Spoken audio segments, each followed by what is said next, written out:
Aquí comienza Entendiendo los Tiempos. Con ustedes, su anfitrión, Eduardo Saladín. En diferentes países de América Latina, incluyendo a la República Dominicana, se han suscitado movimientos de protesta por diferentes razones económicas, políticas, y muchos cristianos se preguntan cuál debe ser su actitud ante estas protestas. ¿Debemos permanecer pasivos o debemos participar? ¿Qué dice la Biblia con respecto a esto?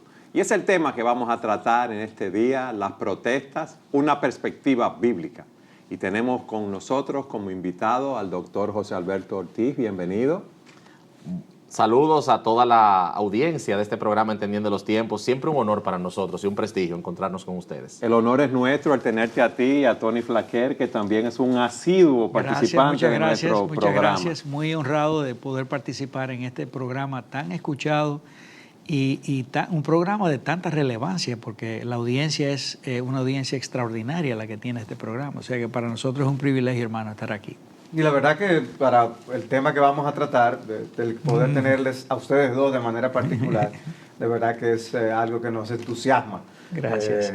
Yo estoy aquí como alguien que está simplemente para visualizar y decir el amén No, a las Salvador, cosas que ustedes van a mira. decir, porque de verdad que creo que ustedes pueden orientar mucho con respecto a un tema Sí, como pero este. ellos nos van a dar la perspectiva legal de todas estas cosas y tú nos vas a dar la perspectiva teológica. ¿Qué te parece?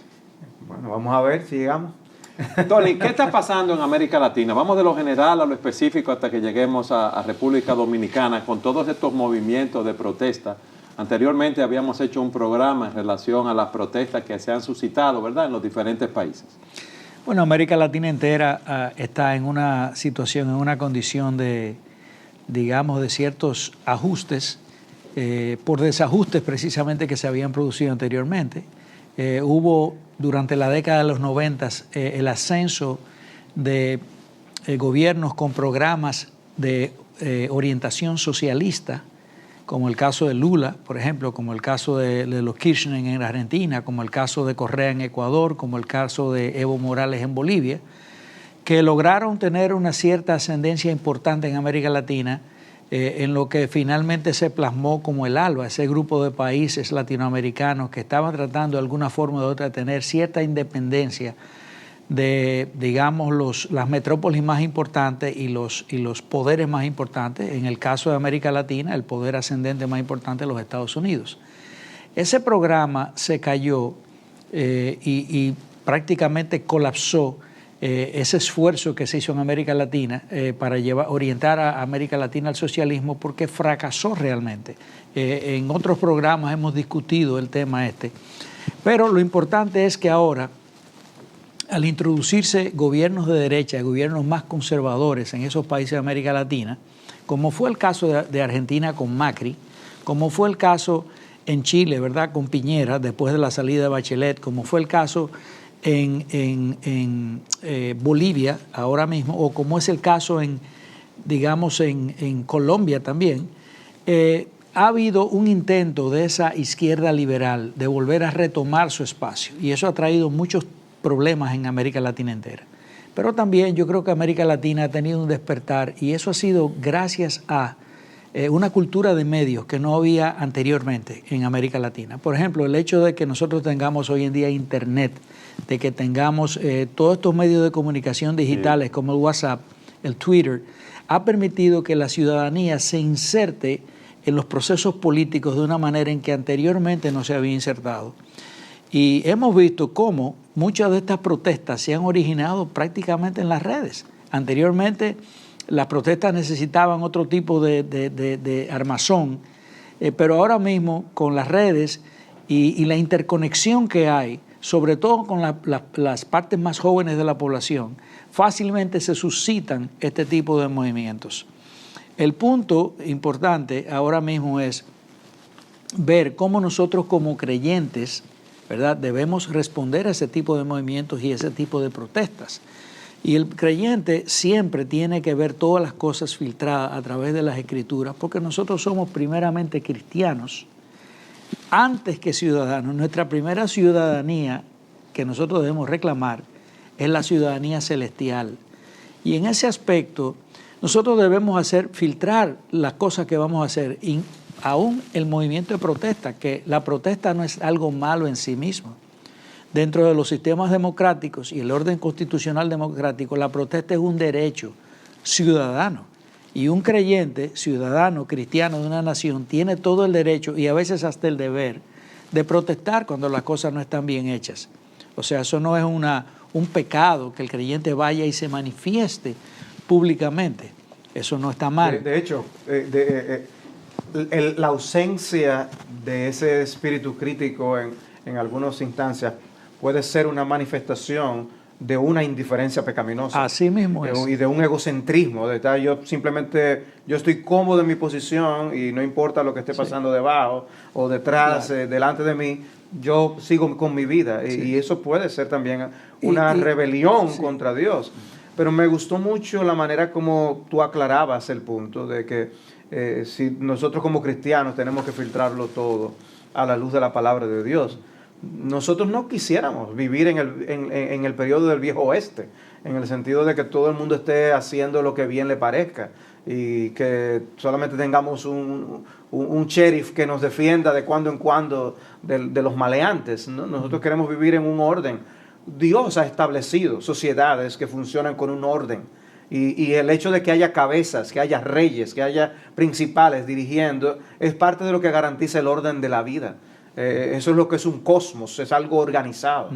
Y en ese sentido nosotros no queremos que haya ausencia de gobierno, no queremos que haya anarquía.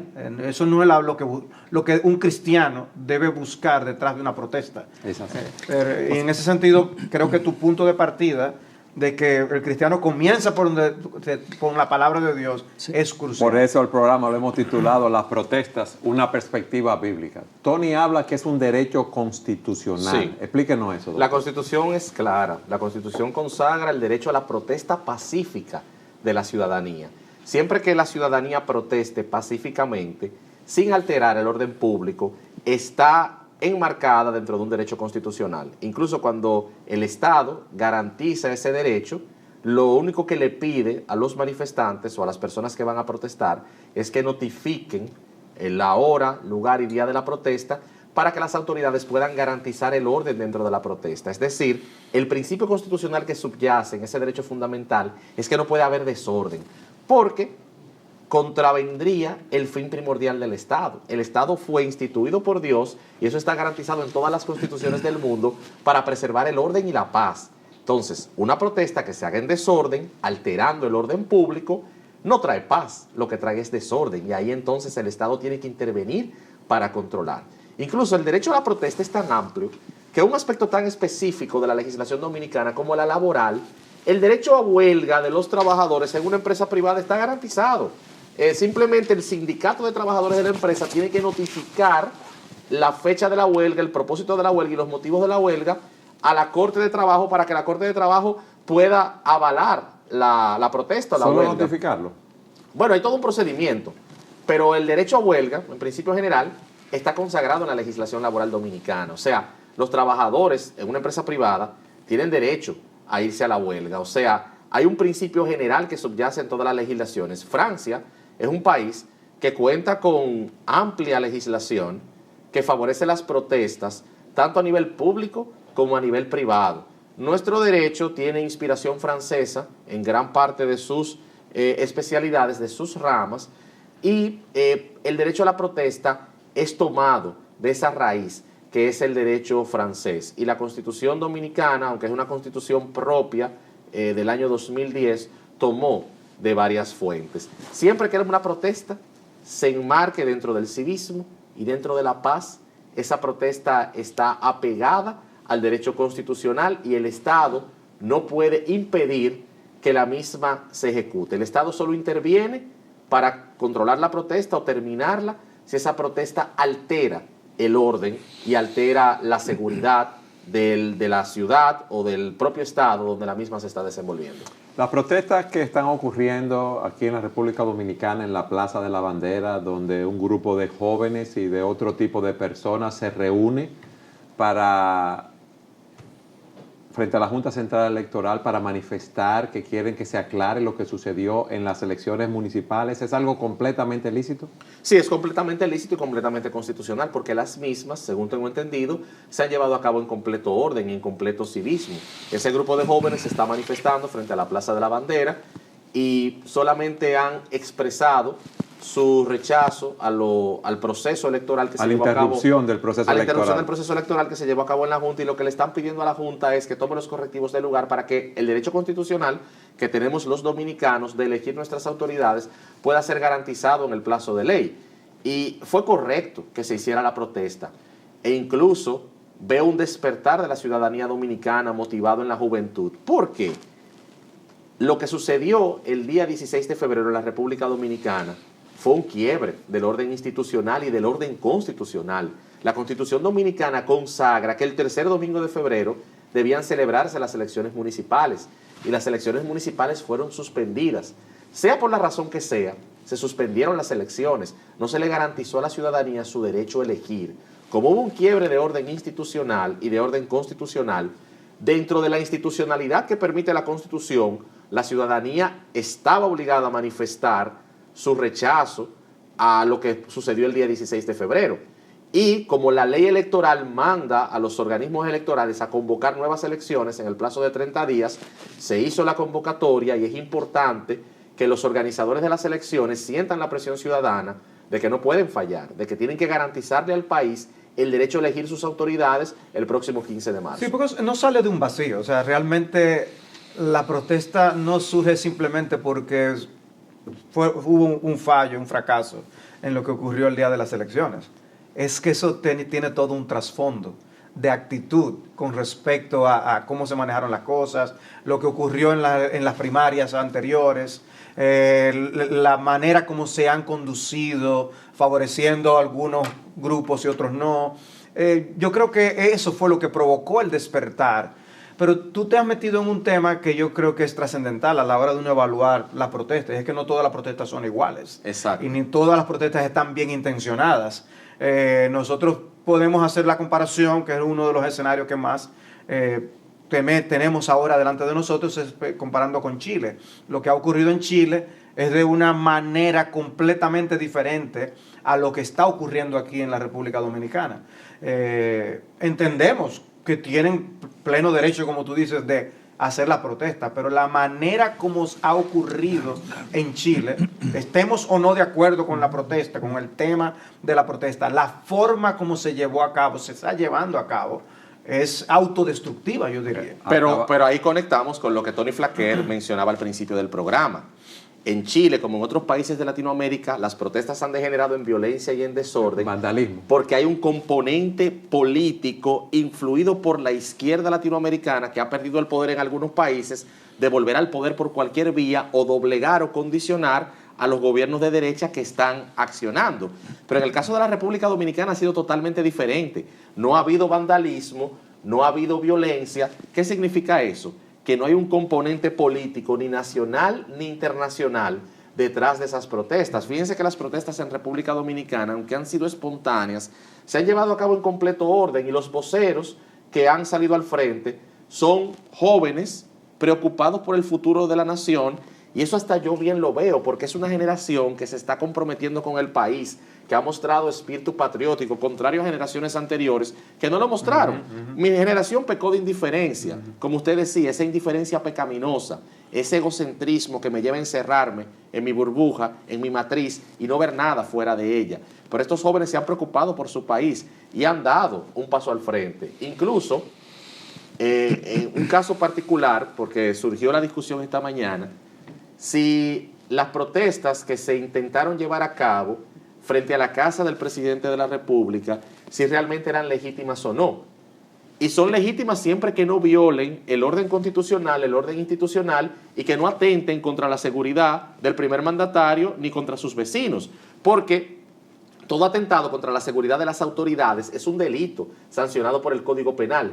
Pero si esas personas van a protestar pacíficamente y no van a alterar el orden ni a interrumpir el tránsito, se les debe permitir protestar también, aún sea frente a la casa del primer mandatario de la nación. Es bueno oír eso. Y eso que está sucediendo con las protestas de las cacerolas. Bueno, Explíqueme. son también perfectamente legales porque no están violando el orden público. Las protestas de cacerolas se estilan en otros países. Yo tuve una experiencia en el año 2002, una vez que viajé a Caracas, Venezuela. En el año 2002 ya las personas en Caracas, los ciudadanos que estaban inconformes con la gestión de gobierno de Hugo Chávez, comenzaban a sonar cacerolas a ciertas horas del día. Y el mismo Hugo Chávez, en su estilo campechano y cómico, decía que lo hagan, no importa, porque aquí hay democracia. O sea, yo creo que es parte de la democracia y es una expresión democrática que se suenen las cacerolas siempre que no violen el orden y siempre que no cometan ningún desorden. Y por lo que yo he visto en República Dominicana, los cacerolazos no están alterando la paz pública. Comienzan a una hora, terminan a unos minutos después y las personas vuelven a sus actividades normales. Es una forma, vamos a decir, original de hacer sentir la inconformidad con el proceso que se llevó a cabo en República Dominicana y con la necesidad de que las cosas se hagan bien, porque lo que sucedió en República Dominicana el 16 de febrero no fue poca cosa. Independientemente de las razones que llevaron a la suspensión de las elecciones, ya hay una investigación internacional que se va a llevar a cabo y ahí sabremos la verdad. De lo que ocurrió en las elecciones. Exactamente. No sabemos si fue un problema técnico, si se produjo un delito electoral, si hubo un sabotaje, eso se determinará en los próximos días. Pero el resultado es que se suspendió el orden constitucional, hubo un quiebre del orden institucional en República Dominicana. La Constitución dice que el 16 de febrero había que celebrar elecciones municipales y las mismas no se pudieron celebrar. Entonces se violó la Constitución y hubo que aferrarse a la ley electoral para suplir esa deficiencia. Entonces es correcto que la ciudadanía proteste, porque si la ciudadanía no hubiese protestado, el 15 de marzo corríamos el riesgo de una situación que no permitiera la celebración de las elecciones. Y a partir de ahí lo que vamos avanzando es a una situación como la que está viviendo Venezuela, donde el gobierno ha acaparado todos los sectores de la vida nacional, o una situación de anarquía y caos que no lo desea nadie. No lo desean los empresarios, no lo desea la ciudadanía, no lo desean los jóvenes, no lo desean los estudiantes. Lo correcto es que la ciudadanía proteste, se manifieste y le haga saber a sus autoridades que quiere que las cosas se hagan bien. Entonces, ante la presión de la protesta, por eso que tú entiendes que hemos tenido esa respuesta de querer investigar todo lo que está pasando. Bueno, la semana pasada el gobierno dominicano, en la persona de su consultor jurídico y de su ministro de la presidencia, reaccionaron ante las protestas y dijeron que iban a someterse a una investigación internacional a cargo de la Organización de Estados Americanos y las ONGs de observadores que vinieron al país para que éstas hagan una auditoría al proceso y determinen qué fue lo que pasó. Le dieron la orden al Procurador General de la República de que detuviera la investigación criminal contra una serie de supuestos sospechosos que duraron 4 o 5 días siendo interrogados en violación a muchos procedimientos constitucionales y penales de la República Dominicana, y el proceso penal tuvo que ser cerrado. Todo se comenzó desde cero y todo fue por la reacción de la juventud que se manifestó frente a la Junta Central Electoral. La Junta Central Electoral suspendió al director de informática y al mismo tiempo aceptó recibir a los jóvenes que están protestando para escuchar sus exigencias, sus demandas, e incluso la misma Junta Central Electoral ha iniciado campañas publicitarias pidiéndole a la ciudadanía que confíe en ellos y que vaya a votar el 15 de marzo. Yo creo que esas protestas están surtiendo su efecto y es importante que se mantengan dentro del orden y dentro de la paz. Tony, ¿cómo yo manejo el equilibrio entre la sumisión a las autoridades y las protestas? Tú que has escrito un pequeño tratado de este tema. Sí. Mira, yo creo que hay extremos. Muchas veces nosotros los cristianos vamos a los extremos y debemos buscar el balance que siempre la Biblia nos da. La Biblia para mí es un libro que presenta un balance en todo en la vida de una manera extraordinaria. Por ejemplo, hay gente que interpreta, bueno, Romanos capítulo 13, versículo 1 nos dice que debemos someternos a las autoridades existentes. Por tanto, se sienten un poco cohibidos cuando el creyente tiene que salir y protestar por algo. ¿Entienden que al someterse a las autoridades no deben protestar? Entienden, hay personas que entienden que el sometimiento es que nosotros no podemos hacer nada como creyentes, ¿ok? Que deberíamos estar en nuestra casa orando solamente y que no tenemos derecho a la protesta. Eso es falso completamente. Nosotros tenemos derecho a la protesta por lo que explicaba, primeramente porque somos ciudadanos de un reino celestial, es verdad, pero nosotros también somos ciudadanos de una nación. Y como hemos visto, la Constitución no lo permite. Tenemos deberes y tenemos derechos. Ahora bien, ¿qué pasa? Que esa interpretación de que no debemos hacer nada porque tenemos que estar sometidos a las autoridades tiene un límite. Y el límite es el siguiente: aún la autoridad está sometida a una constitución. O sea, la autoridad gobernante está sometida al poder constitucional. Si mañana hay un quiebre del poder de la constitucionalidad en un país, todos los ciudadanos tienen el derecho y el deber patriótico de buscar el restablecimiento, de volver otra vez a la constitucionalidad de una forma o de otra, como ha ocurrido en esta protesta. La Biblia, yo creo que la primera constitución que se escribe, la escribe Dios a su pueblo. Le da una serie de leyes, una legislación, para que ese pueblo se maneje de acuerdo a esa legislación. Y habían sanciones, algunas de ellas ejemplares, porque se pagaban hasta con la vida, cuando las personas violaban esa constitución. Entonces nosotros como creyentes tenemos que entender que debemos toda la sumisión a las autoridades gobernantes siempre y cuando ellos estén sumisos a una constitución que los rige a ellos. Ese fue el tratado que trató aquel puritano llamado Samuel Rutherford cuando escribe el famoso tratado Lex Rex. Él dice, todo el mundo tiene que estar sometido a una constitución y nosotros somos un gobierno constitucional. Así es que cuando un creyente ve que se ha violado la constitución de un país, tiene el derecho de protestar, tiene el derecho de exigir a las autoridades que se vuelva a la constitucionalidad. Y eso es lo que está exigiendo la población dominicana. Aquí ha habido, como lo explicó excelentemente José Alberto, un quiebre constitucional. Y nosotros lo que queremos es que se vuelva a la constitución. Ahora, ¿cómo no debemos de manifestarnos los creyentes? Bueno, necesariamente... Esa parte de cómo no debemos manifestarnos los creyentes, vamos a verlo en el próximo segmento. Siga con nosotros en su programa Entendiendo los Tiempos.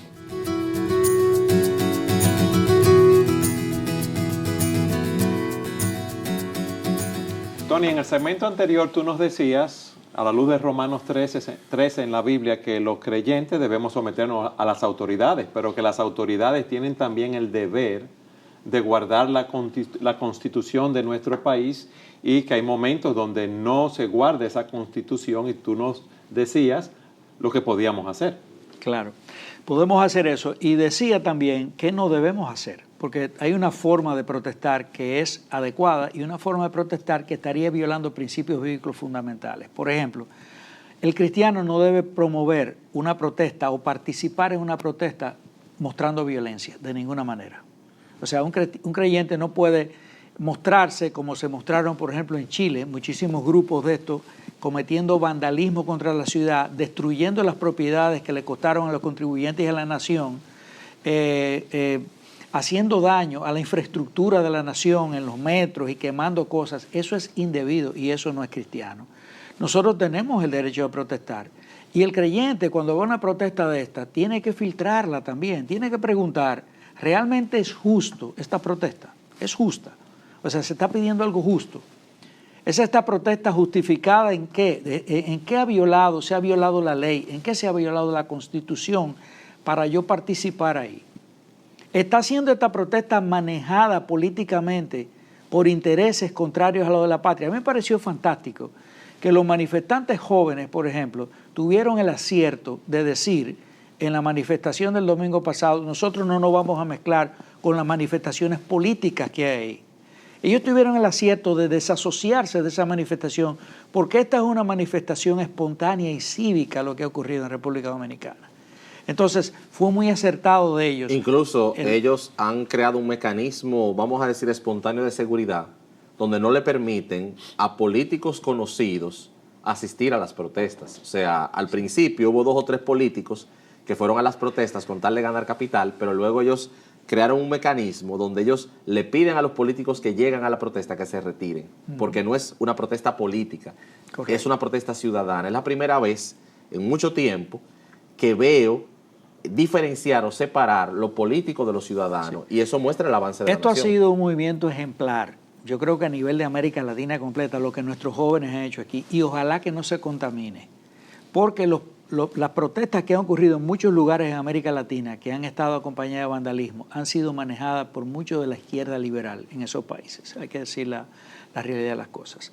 Otra cosa que nosotros no debemos hacer como iglesia, por ejemplo, es, yo creo que la iglesia y el Estado tienen que mantener una separación. Nosotros no tenemos que ir ahí a esas protestas como la congregación tal o la iglesia más cual, o el con el ministerio tal, con una bandera de iglesia, porque ese no es el espacio de la iglesia como institución.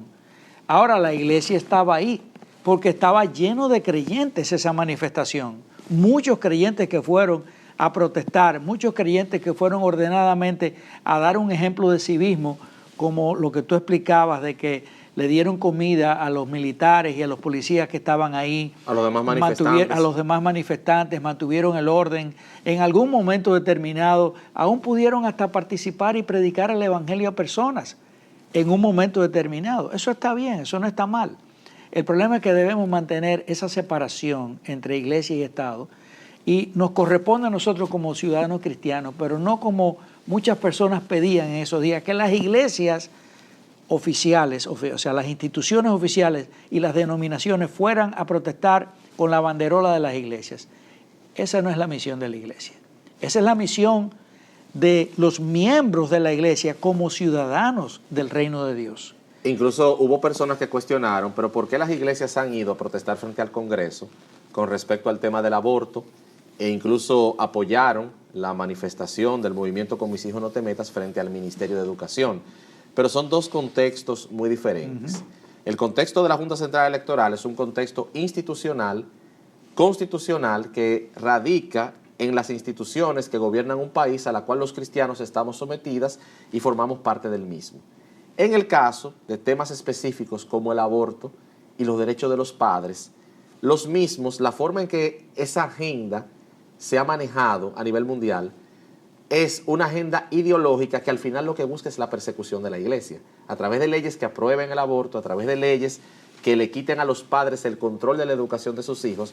Lo que se busca es coaccionar a las iglesias y no permitirle a sus ciudadanos expresarse libremente. Entonces, por esa razón, las iglesias van y protestan como ciudadanos que son. Quería añadir algo más, y es el hecho de que las iglesias, cuando se iban a manifestar contra el aborto, no solamente contra una medida pública que se está tomando de carácter político, de carácter civil, estamos hablando que el Estado en ese caso está dictando una ley que está contraria a la ley de Dios y que afecta a la conciencia de los creyentes, porque nosotros estamos atados a la ley de Dios. En ese caso las iglesias tienen un derecho de ir y manifestarse, porque ahí estaríamos usando la cita del apóstol Pedro cuando le mandaron a callar, que no predicara el nombre de Jesucristo. Él dijo, mira, yo voy a seguir predicando el nombre de Cristo, porque mi obediencia, mi lealtad está primero con Dios y no con los hombres.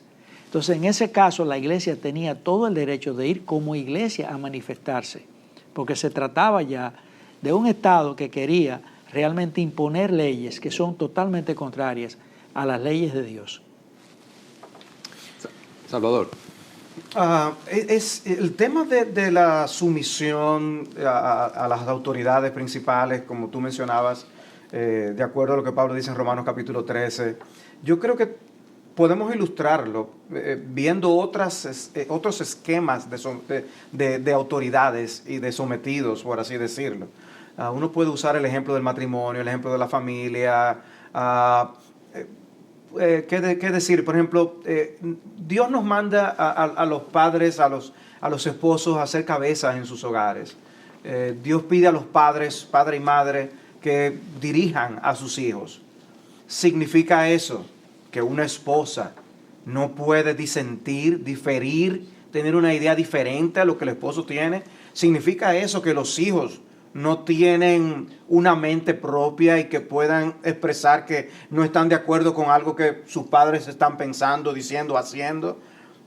Yo creo que ahí es donde entra el hecho de nosotros con madurez poder manifestar nuestra manera de pensar. Si aprendemos en el hogar aún cosas como esta, yo creo que lo podemos luego replicar en otros contextos de una manera piadosa, correcta y productiva. Una esposa puede aprender sin que se arme un bochinche, como decimos, a decir, mi amor, yo creo que tú estás equivocado en esta cosa, yo te pido que tú consideres esto, preguntemos, busquemos otras opiniones. Hay maneras de apelar a decisiones que un esposo toma, hay maneras de que los hijos se puedan apelar a decisiones que los padres tomen. Sería un autoritarismo contra lo que nos quejamos si nosotros en nuestros hogares no permitimos que nuestros hijos opinen. Si nosotros no, siempre todas las cosas tienen que ser como nosotros decimos y no aceptamos otras voces. Y luego vamos a quejarnos de que las autoridades hagan lo contrario. Yo creo que de la misma manera se necesita humildad en esposos, en padres y en las autoridades civiles. Amén. Para poder manejar las diferencias de criterio. A mí no se me olvida nunca, o sea, cómo Harold Priego podía dibujar las actitudes de las autoridades que estaban en el gobierno en una parte en la que él se encontraba dibujando sus caricaturas. ¿Y cómo lo dibujaba él? Decía, las personas ya llegan a creer tal cosa que están levitando. Entonces, Dios nos llama a actuar con humildad.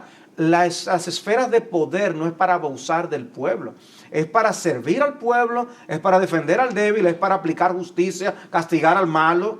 Ese es el deber que tiene una autoridad. Ahora, tiene que tener humildad para saber que hay otros que tienen diferencia de criterio. Un presidente debe ser capaz de gobernar no solamente para los que son de su partido ni para los que votaron por él. Un presidente tiene que gobernar para toda la nación. Y es en ese sentido que el creyente, con la cabeza dominada por la palabra de Dios y su alma controlada por el Espíritu Santo, debe ser capaz de también en humildad expresar una diferencia de criterio, expresar cuando vea alguna injusticia que está siendo cometida, no necesariamente contra él, puede ser defendiendo a otro, porque ahí es donde Dios nos llama a defender intereses de terceros. Y yo creo que ahí entra un rol piadoso de las protestas en ese sentido. Pero muchos cristianos dicen que el Señor dijo, mi reino no es de este mundo, y que ellos se limitan a orar y entonces no participan en esos problemas sociales. Indiscutiblemente nuestro deber es orar. 1 Timoteo capítulo 2, versículos 1 y 2. Tenemos que orar por nuestras autoridades superiores. La oración es un recurso cristiano, sin ninguna duda.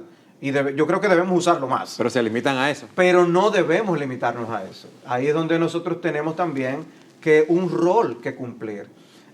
Cuando el apóstol Pedro escribe a los cristianos, estaban viviendo bajo un imperio opresor, completamente absolutista, y sin embargo, él les dice, lo que ustedes tienen que aprender a vivir con una limpia conciencia, tengan cuidado que ustedes no lo estén acusando de malhechor. O sea, en otras palabras, el tipo de protesta que mencionó Tony en Chile, que es de vandalismo, de destrucción, un cristiano con limpia conciencia no puede hacer eso. Ahora, una protesta cívica ordenada que reclame cosas correctas, derechos como no se nos aclaró, porque puede haber motivaciones indignas por lo cual yo proteste. Pero si son motivaciones dignas, es responsabilidad nuestra también identificarnos. Nosotros somos ciudadanos del reino celestial, pero somos ciudadanos de una nación y nosotros debemos defender los intereses nacionales. Por yo ser cristiano, porque una de las cosas que ahora se está abogando es que el cristiano simplemente piense que debe haber un exterminio de las fronteras. Por yo ser cristiano yo no tengo que creer eso. Yo puedo yo puedo tener un nacionalismo de una manera piadosa. Yo puedo tenerlo de una manera pecaminosa, sin duda alguna. Pero yo creo que hay lugar para un nacionalismo piadoso, santo, en el que yo, con los principios correctos, porque Dios lo enseñó a su pueblo Israel. Ustedes van a hacer esto, tengan cuidado de no mezclarse con estas costumbres. ¿Qué está haciendo Dios ahí? Una distinción. Pero hagan bien al extranjero que viene en necesidad. Hagan bien al que viene con este problema y den espacio a los pobres para suplir. Entonces, hay un balance, como Tony bien decía, que nosotros como cristianos tenemos que aplicar. No, el absoluto silencio es pecaminoso. Esa indiferencia es pecaminosa. Pero también la anarquía, el yo querer imponer mi diferencia de criterio, también eso es pecaminoso.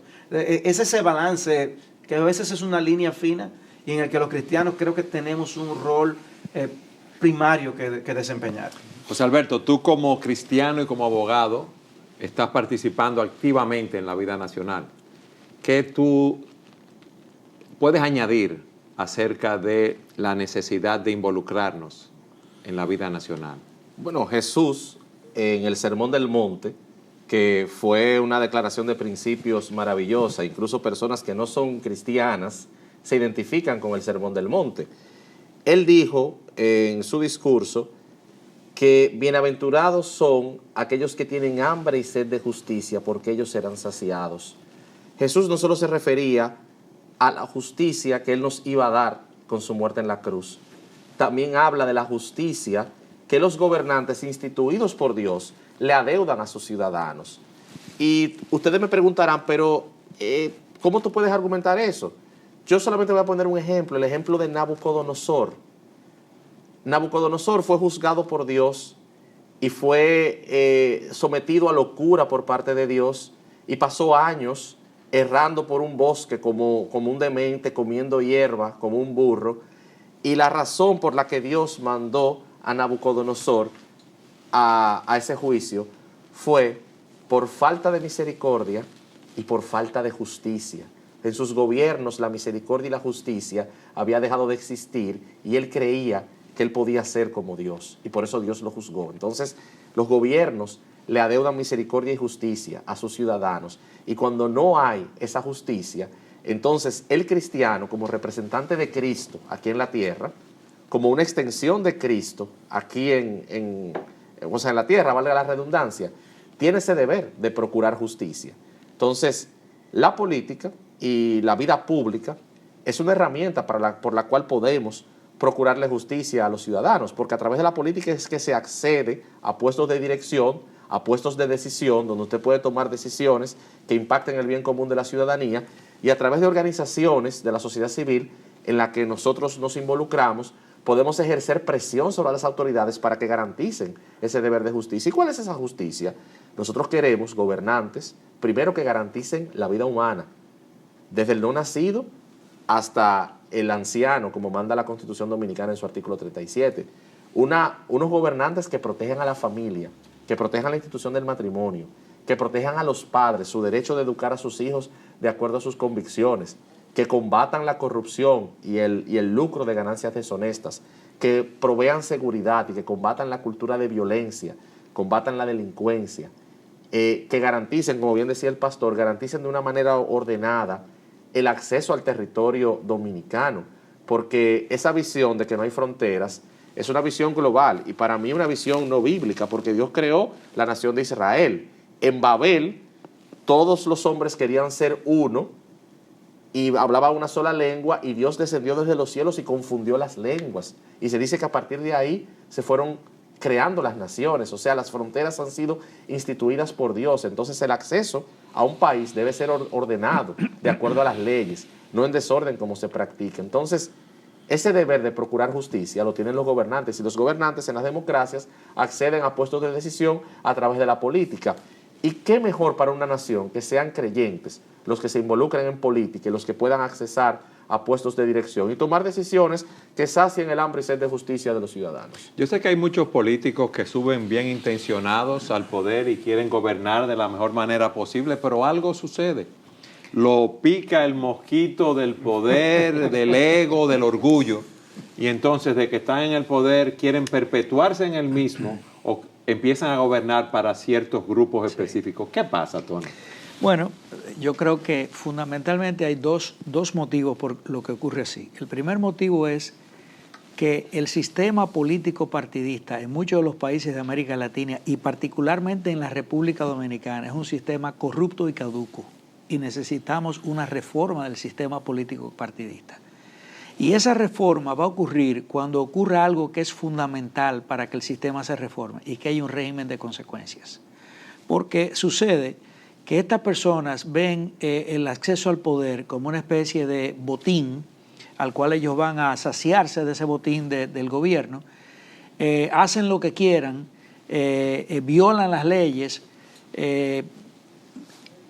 montan entramados de corrupción y al final no sucede absolutamente nada. No hay un castigo adecuado y ejemplar que nosotros debemos tener. Por ejemplo, en el proceso de ahora de las elecciones, es importante que si la OEA determina culpabilidades a esas personas que fueron demostrados culpables de haber violado y de haber alterado, ¿verdad?, el sistema de votación nuestro, sean ejemplarmente castigadas, porque la nación tiene que haber un castigo que induzca a los ciudadanos a temer. Hasta ahora aquí en República Dominicana no se ha castigado a la clase política por desmanes que han hecho en la República Dominicana de corrupción. Ha habido un régimen de impunidad Y por esa razón es que nosotros tenemos la perpetuación de un sistema político perverso, corrupto, en el cual el cristiano no puede participar. Y nosotros, si el creyente va a la política o algún creyente decide ir a la política, como el caso de José Alberto, tiene que entender que va a tener una lucha muy grande en contra de un sistema que está totalmente corrupto, pero ahí él tiene que brillar como hijo de Dios y como luminar en el mundo. Pero fundamentalmente el problema básico es que hay un sistema corrupto, malvado, perverso y diabólico. Esa es la palabra que tenemos que usar, porque eso no está inspirado por Dios, eso está inspirado por el mal y por las fuerzas del mal, que nosotros tenemos que cambiar, que tiene que venir un cambio, tiene que venir una reforma. Pero esas reformas normalmente vienen por dos vías, ¿verdad? O vienen por la vía de movimientos, como ha sucedido en América Latina, de golpes de Estado. Chávez prometió eso en Venezuela y lo que hubo fue un desastre peor, porque Venezuela estaba en el mismo lugar donde República Dominicana está ahora, un sistema de partidos corrupto y perverso que se perpetuaba en el poder, y Chávez prometió una solución, pero ha hundido a Venezuela. O podría venir, ¿verdad?, por el fortalecimiento de movimientos ciudadanos como lo que están ocurriendo ahora, que sirvan como vigilantes a la democracia, donde el político sepa que no se puede equivocar, porque si se equivoca va a tener a toda la sociedad civil de frente y en contra. Y yo creo que esto es un momento patriótico para la República Dominicana, donde los diversos sectores de la nación, sea el sector empresarial, sea el sector de la sociedad civil, sean los estudiantes, lo que sea, aún los creyentes dentro de las iglesias tienen que jugar su rol ahora histórico para que en la República Dominicana venga un cambio. Esas protestas han causado cierto temor en autoridades y grupos políticos porque ven que el pueblo está expresando su opinión y está demandando esos derechos que le corresponden. ¿Qué ha pasado en otros países con esas protestas? ¿Han conseguido su objetivo? Bueno, en países como los países del mundo árabe, lograron parcialmente sus objetivos, porque la primavera árabe logró la caída de ciertos gobiernos como el de Egipto y el de Túnez y el de Libia, pero las estructuras sociales y políticas no cambiaron. ¿Por qué? Porque las protestas se hicieron en desorden, se hicieron de manera muy espontánea. La cultura árabe, por su historia, es una cultura violenta, y los ciudadanos reaccionaron con violencia ante la violencia que habían recibido. Y por eso cambiaron los gobiernos o cambiaron las personas, pero no cambiaron las estructuras. No era derribando una estatua que solucionaban el problema. Exactamente, ni tampoco sacando los gobernantes o matando gobernantes y cambiándolos por otros. Pero eso puede dar pie a que ciertos políticos digan, bueno, ustedes ven, esos movimientos sociales necesitan una organización política, yo los voy a guiar. Entonces, esos movimientos sociales aislados, ya sea de un grupo de jóvenes por un lugar, por un sitio, u otro grupo en otro lugar, ¿no consigue su efecto entonces, José Alberto? Bueno, consigue un efecto limitado, pero lo consigue, porque ejerce presión sobre las autoridades para que tomen decisiones. Ahora, ¿cómo pueden organizarse esos grupos sociales sin tener una cabeza política que lo dirija? No, porque siempre, en el momento que surjan líderes, se pueden politizar. Si quieren acceder a puestos de decisión, tienen dos caminos: o formar un partido político y presentar su oferta al electorado y hacer promesas y propuestas para cambiar las cosas, o introducirse en el sistema político partidario y hacer vida política. Pero en ese sistema político partidario, como dice Tony, muchos partidos están corrompidos. Yo diría lo siguiente, fíjate, ese movimiento tiene un efecto importante, porque el movimiento en sí, aunque no se constituya como un partido político, una fuerza política, va a ser una presión social sobre los partidos políticos. Y esos partidos políticos o se alinean con las demandas de esos movimientos sociales, o ellos mismos van a ser castigados en las elecciones. Entonces, un partido político sabio o fuerzas políticas que quieran surgir van a buscar el complacer las demandas de esos grupos de presión. Si aquí hay un tema de falta de institucionalidad, o de problemas en la justicia, o de problemas de impunidad, o de problemas de corrupción, la plataforma programática, la plataforma política, las proclamas políticas de los partidos van a tener que ser en ese orden, porque el que quiera perpetuar el sistema caduco, político mercantilista rentista Populista, que hay sí. aquí, ¿entiendes? Sabe que no va a encontrar el apoyo en esa masa, ¿verdad?, que está manifestándose allí. Tiene que entender que esa masa es fruto de las entrañas de este pueblo. Eso no es un grupito de gente, eso es una masa espontánea que ha surgido. Los cacerolazos que aquí pasaron, Que están pasando, ¿no? que están pasando todavía, son una representación de que esto no es el clamor de un grupo de muchachitos, vamos a sonar, de muchachitos que se reunieron en la plaza. No, ellos están representando un clamor popular a nivel de todas las nacional, esferas sociales. de todas las esferas sociales. Ahora, si un partido no tiene inteligencia, va a perecer si no atiende a los reclamos. Pero los partidos que sean sabios y que quieran montarse en la ola de lo que está pasando, van a tener que hacer ajustes, y las protestas para eso es que funcionan. Ahora, eso va a tener que conllevar ajustes sumamente profundos en esos partidos que están acostumbrados a hacer política de esa manera, como tú dices, populista. Pero vamos Sí, a una ellos- pausa sí. y cuando Yo volvamos, protesto seguimos hablando contra la del tema. interrupción de Eduardo Saladín. Siga con nosotros en su programa Entendiendo los Tiempos.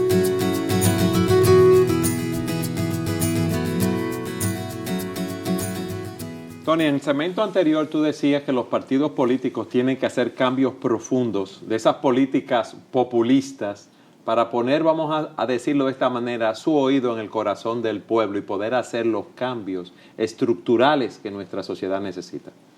Entonces, ¿cómo nosotros podemos manifestar el deseo nuestro, ¿verdad?, como ciudadanos de las masas a esos partidos políticos para que vengan esos cambios? Bueno, yo creo que estas protestas están reflejando ese deseo de las masas. Estas protestas están exigiendo un cambio profundo. Pero muchas veces esas protestas vienen y se diluyen al poco tiempo. Es verdad que se diluyen, pero hay muchos elementos de la sociedad civil que influyen en cambiar gobiernos. Muchos elementos de la sociedad civil. Por ejemplo, en momentos históricos en la República Dominicana, el Consejo Nacional de Hombres de Empresas, el empresariado dominicano, fue un elemento de cambio durante el gobierno de Balaguer. Yo recuerdo cuando don Payo Ginebra era presidente del Consejo Nacional de Hombres de Empresas, un hombre que enfrentó realmente al gobierno. Para beneficio, claro, obviamente, los temas eran temas que tenían que ver con el sector empresarial, pero eran temas que iban a beneficiar económicamente a la nación. Eso ha pasado La también sociedad con demandas civil laborales. de los tiene un sindicatos. rol. Por ejemplo, Acción Cristiana está ejerciendo un rol de presión como sociedad civil para que el gobierno no se aboque a crear una nación donde se devalúen los valores que nosotros no han sostenido como sociedad, para que el gobierno sostenga los valores que a nosotros nos han ayudado a construir la civilización occidental. Nosotros somos un grupo de presión. Por eso no se ha aprobado aquí el aborto en la República Dominicana. No voy a decir nosotros solos. Hay una playa de personas, de masas cristianas que han sido artífices mucho antes que nosotros, mucho antes, incluyendo otras denominaciones cristianas, que han afectado esto y que han sido positivas en ese. Entonces, cada quien, por ejemplo, el tema de la justicia en República Dominicana, que es fundamental. ¿De dónde va a salir? Tiene que salir de las protestas sociales. Tenemos que pedir una renovación del sistema de justicia en República Dominicana. Por eso ha sido bueno que la protesta no ha sido simplemente por lo que ocurrió con las últimas elecciones, sino que ha podido ir atrás y decir, nosotros queremos soluciones a algunos casos de justicia que están en el aire, que es lo que ha ocurrido aquí, o algunos que realmente han sido ignorados, o que han sido tratados con paños tibios, que ha ocurrido. Entonces, cuando uno ve a estos personajes recibir abucheos públicos en estadios, o cuando asisten a un restaurante,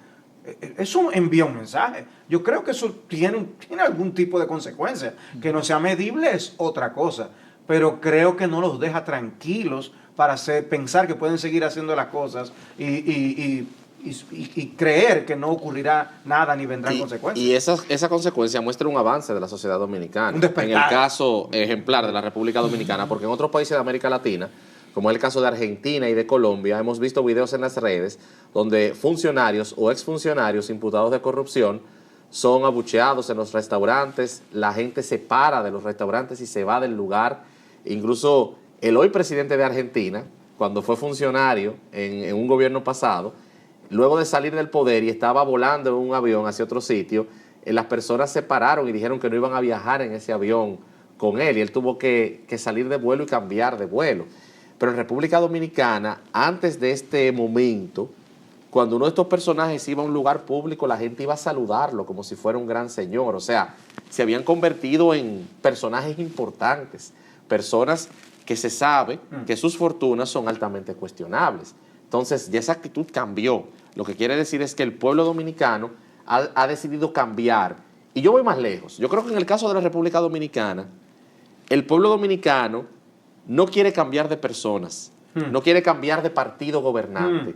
Yo creo que en el fondo quiere cambiar de sistema. Paradigma. Quizás en las elecciones de mayo se podría producir un cambio de partido porque no hay tiempo, hay muy poco tiempo para producir un cambio de sistema.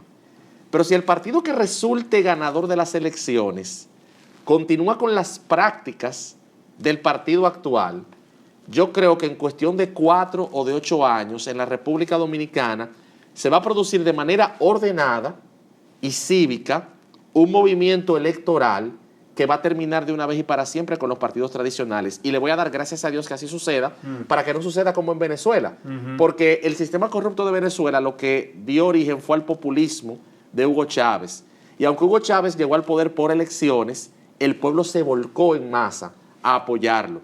Incluso sectores del empresariado venezolano también lo apoyaron. Sí. Pero fue un desastre en lo económico, en lo institucional, en lo político. Y fíjense cómo Venezuela se ha convertido en un estado militarizado, controlado por potencias extranjeras, o sea, por países extranjeros como Cuba, Irán, China, entre otros, y no hay orden. Entonces yo creo que en la República Dominicana el cambio de sistema se va a producir en el futuro de manera muy organizada y de manera muy pacífica, y la antorcha pasará de los partidos tradicionales a nuevos movimientos que existen en el corazón de la sociedad. Ahora, una pregunta. ¿Qué nos garantiza que esos nuevos movimientos para mantenerse en el poder no van a caer en las mismas prácticas que los partidos actuales? Bueno, todo depende de la actitud de esos partidos. Yo creo que un buen sistema de justicia es lo único que lo va a garantizar. Un el sistema de justicia, porque el problema está en que los hombres no cambian fácilmente. El corazón corrupto del hombre, dice la palabra de Dios que solamente cuando se retiene el castigo, ¿verdad?, la maldad se multiplica.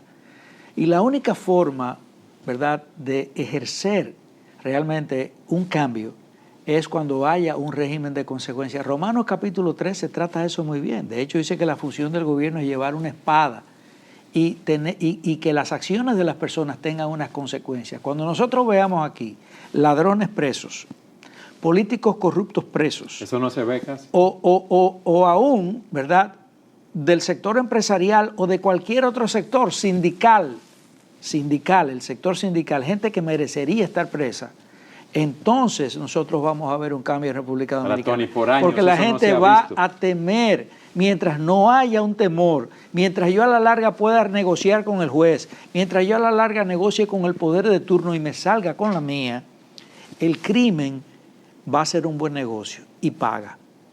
Y yo creo que en el caso particular de República Dominicana y de otros países de América Latina no se quieren ver en el espejo de Venezuela.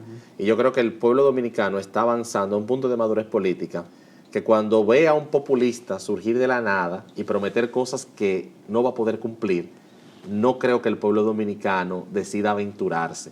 O sea, el pueblo dominicano es en esencia conservador, seguirá vinculado a partidos tradicionales y cambiará cuando llegue el momento.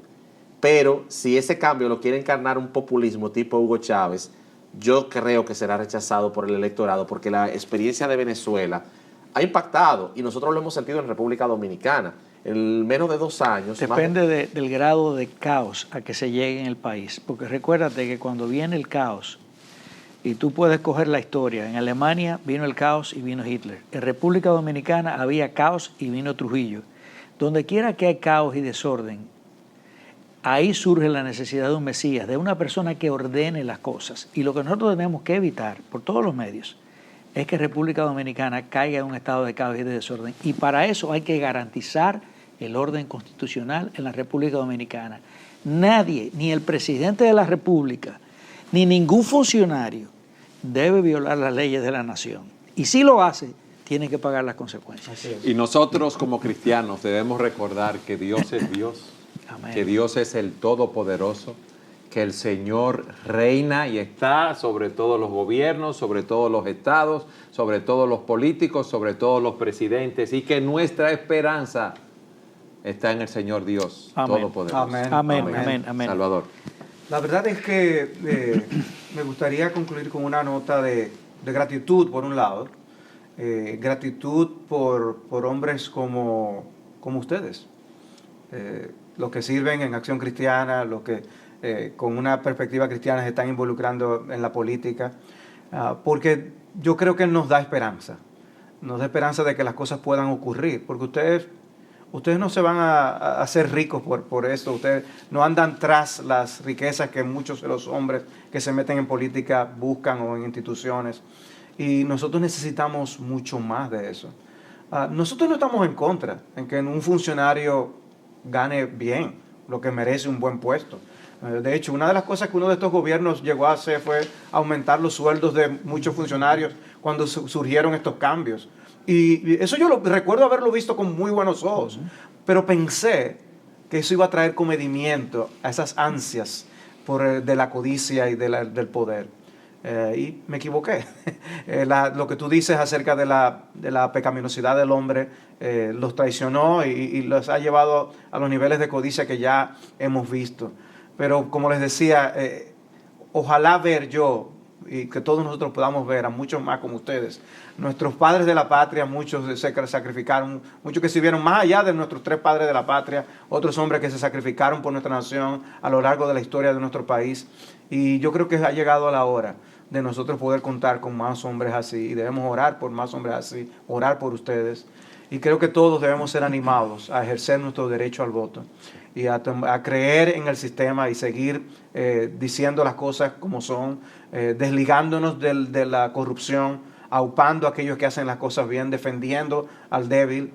Y creo que el lugar en el que Dios nos ha colocado ahora como iglesias, como pueblo de Dios, es un lugar importante, y es importante que nosotros sepamos cómo ejercer nuestro voto en las próximas elecciones y hacerlo con limpia conciencia por aquellos que realmente merecen ese voto. Y que ese voto lo ejerzamos conforme a los principios bíblicos, conforme a lo que enseña la palabra de Dios, no por amiguismo, no por conveniencia. Amén. José Alberto, Tony, gracias por haber estado con nosotros. Gracias a ustedes. Y a todos ustedes, gracias por acompañarnos en su programa Entendiendo los Tiempos.